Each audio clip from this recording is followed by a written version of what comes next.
Sharjah ಹಾಗೂ Dubai ಮೇಲೂ ಕೂಡ ಇರಾನ್ ಅಟ್ಯಾಕ್ ಅನ್ನು ಮಾಡಿದೆ. ಇರಾನ್ ಮಿಸೈಲ್ ದಾಳಿಗೆ ಕೈಗಾರಿಕಾ ಪ್ರದೇಶ ದಗದಗ ಅಂತ ಹೊತ್ತಿ ಹೊರಟಿದೆ. ಇನ್ನು ದಾಳಿಯಲ್ಲಿ 3 ಮೃತಪಟ್ಟಿರುವ ಮಾಹಿತಿ ಕೂಡ ಸಿಗ್ತಾ ಇರುವಂತದ್ದು. ಇರಾನ್ ಮಿಸೈಲ್ ದಾಳಿಗೆ ಕೈಗಾರಿಕಾ ಪ್ರದೇಶ ಇದೀಗ ಹೊತ್ತಿ ಹೊರಟಿದೆ. ಶಾರ್ಜಾ ಹಾಗೂ ದುಬೈ ಮೇಲೆ ಇರಾನ್ ಅಟ್ಯಾಕ್ ಅನ್ನು ಮಾಡಿತ್ತು. ಈಗಾಗಲೇ ಕೆಲವೊಂದಷ್ಟು ಪ್ರದೇಶಗಳನ್ನ ಟಾರ್ಗೆಟ್ ಮಾಡಿದೆ ಇರಾನ್. ಖಮೇನಿ ಹತ್ಯೆಯಾದ ಬಳಿಕ ಇರಾನ್ ಪ್ರದೇಶಗಳನ್ನ ಟಾರ್ಗೆಟ್ ಮಾಡ್ತಾ ಇರೋದು ಕೂಡ ಎಲ್ಲರನ್ನ ಬೆಚ್ಚಿ ಬೀಳಿಸ್ತಾ ಇದೆ. ಶಾರ್ಜಾ ಹಾಗೂ ದುಬೈ ಮೇಲೂ ಕೂಡ ಇರಾನ್ ಅಟ್ಯಾಕ್ ಅನ್ನು ಮಾಡಿದೆ. ಇರಾನ್ ಮಿಸೈಲ್ ದಾಳಿಗೆ ಕೈಗಾರಿಕಾ ಪ್ರದೇಶ ಧಗಧಗ ಅಂತ ಹೊತ್ತಿ ಹೊರಟಿದೆ.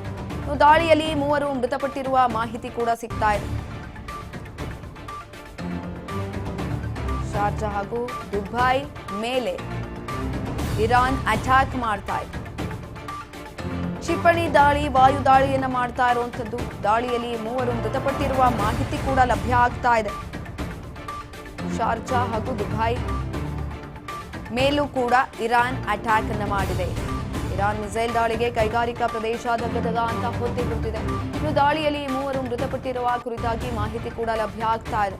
ಈಗಾಗಲೇ ಹಲವು ನಾಗರಿಕರು ಕೂಡ ಮೃತಪಟ್ಟಿದ್ದಾರೆ. ಜೊತೆಯಲ್ಲಿ ಕೈಗಾರಿಕಾ ಪ್ರದೇಶದ ಮೇಲೆ ದಾಳಿಯನ್ನ ಮಾಡಿದಂತಹ ಸಂದರ್ಭದಲ್ಲಿ 3 ಮೃತಪಟ್ಟಿರುವ ಕುರಿತಾಗಿ ಮಾಹಿತಿ ಲಭ್ಯ ಆಗ್ತಾ ಇದೆ.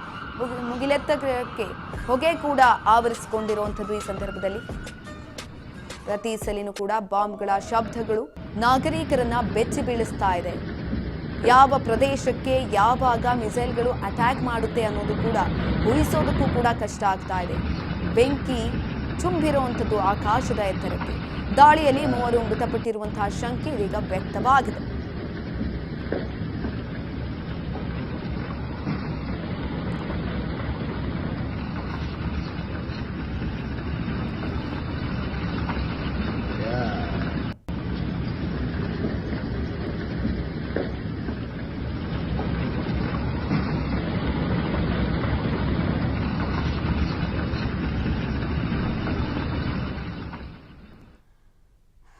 ದಾಳಿಯಲ್ಲಿ 3 ಮೃತಪಟ್ಟಿರುವಂತಹ ಮಾಹಿತಿ ಲಭ್ಯ ಆಗ್ತಾ ಇದೆ.